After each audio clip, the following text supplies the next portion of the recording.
Hi everyone, welcome back to another video from Crazy Gamer. Today in this video we will be learning how you can easily log out of all devices in Undawn. If you are in Undawn and worried about someone else might be using your account, or you just want to sign out from everywhere for safety, then the process is quite easy. The first thing you want to do is to go ahead and open up the Undawn game on your device. Once you're inside the game, go ahead and click on the menu option at the top right corner. After you open up this menu button, go ahead and click on the settings button at the bottom right.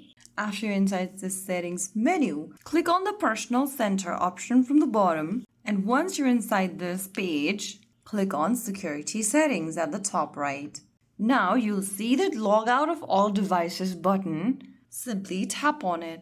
In the pop-up, confirm by tapping the confirm button and you'll be logged out of all the devices that you've logged in with Undawn. So that's how it's done. If you found the video to be helpful, don't forget to like, share and subscribe to our channel. I will be back again in the next video. Thank you for watching.